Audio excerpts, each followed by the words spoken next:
Congress MP అభ్యర్థి జీవన్ రెడ్డి వెన్నుపోటుదారుడని, కాంగ్రెస్ గెలిస్తే Bodhan రోహింగ్యాలకు, ISI దొంగ పాస్పోర్ట్లకు అడ్డా అవుతుందని, బోధన్ని కాపాడుకోవాలని బీజేపీ ఎంపీ అభ్యర్థి ధర్మపురి అరవింద్ బోధన్లో బీజేపీ పార్టీ ఆధ్వర్యంలో ఏర్పాటు చేసిన సమావేశంలో సంచలన వ్యాఖ్యలు చేశారు. బీఆర్ఎస్ 10 సంవత్సరాలు రాచరిక పాలనలో ప్రజలను మోసం చేశారని, అబద్ధాల హామీలతో కాంగ్రెస్ పార్టీ గద్దెనెక్కిందని, రేవంత్ రెడ్డి గద్దె దిగాలని ప్రజలు పూజలు చేయాలని కోరారు. బీజేపీకి ఓటు వేసి నరేంద్ర మోడీ నాయకత్వాన్ని బలపరచాలని కోరారు. ఈ కార్యక్రమంలో బీజేపీ ప్రముఖులు మేడపాటి ప్రకాష్ రెడ్డి, వడ్డీ మోహన్ రెడ్డి, నరసింహారెడ్డి, సుధాకర్ చారి, శ్రీధర్, బాలరాజు, ఇంద్రకరణ్, ప్రవీణ్, వినోద్, రామరాజు, విజయ్, గోపీకిషన్, గౌతమ్ తదితరులు పాల్గొన్నారు.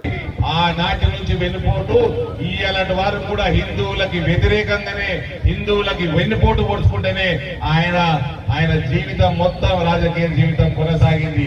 అటువంటి వ్యక్తులని మనం ఎన్నుకుంటే రానున్న కాలంలో ఇక్కడ మొత్తం తాలిబాన్ రాజ్యం అవుతుంది. ఆల్రెడీ బోధన్ల దొంగ పాస్పోర్ట్లు వెళ్తున్నాయి రోహింగ్యాలకి, బంగ్లాదేశ్ తుర్కోలకి. ఆల్రెడీ దొంగ ఆధార్ కార్డులు వెళ్తున్నాయి. జీవన్ రెడ్డి గెలిస్తే ఇది తాలిబాన్ అడ్డా అవుతుంది. తాలిబాన్ అడ్డా బోధన్.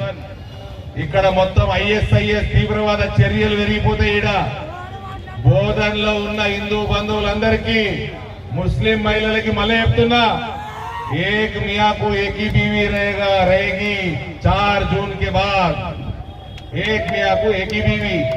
కాబట్టి పెద్ద ఎత్తున ఓట్లు వేయాలి. మనమందరం నరేంద్ర మోడీ మనకి రోజుకి 18 గంటలు పనిచేస్తున్నాడు. 10 సంవత్సరాల నుంచి మన కోసం సేవలు అందిస్తున్నాడు. మనం కేవలం 5 సంవత్సరాలకు ఒకసారి వచ్చే ఈ ఓటింగ్ కి అర్ధగంట సమయం తీసుకొని పొద్దున్నే 7 గంటలకు పోయి పెద్ద మెజారిటీ తోటి బీజేపీని గెలిపించాల్సిందిగా కోరుకుంటూ సెలవు తీసుకుంటా ఉన్నాను.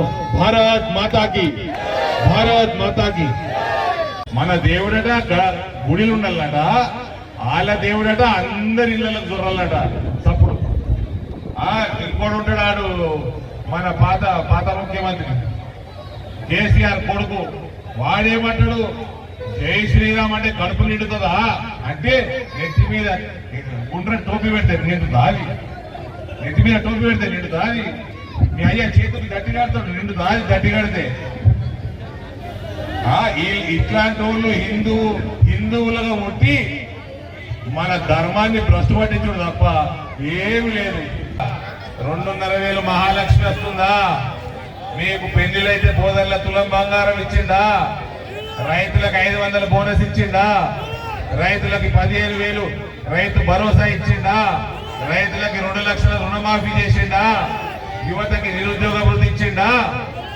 ఈ తలపండు వలగా మళ్ళీ ఎందుకున్నాడు గద్దె మీద? గద్దె దిగాలి రేవంత్ రెడ్డి, గద్దె దిగాలి రేవంత్.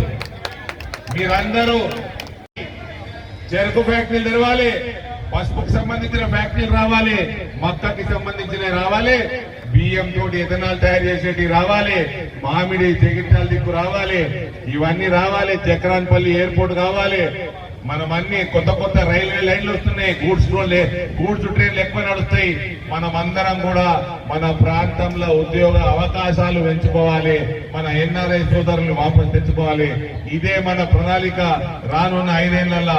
ఇవన్నీ కూడా కేవలం భారతీయ జనతా పార్టీ రాష్ట్రాలలో బ్రహ్మాండంగా ఇటువంటి పనులైతే ఇక్కడ కూడా నరేంద్ర మోడీ ప్రభుత్వం రావాలి. ఏదో మొన్న కర్మగాలి కాంగ్రెస్ ఓడు గద్దెనెక్కిండు.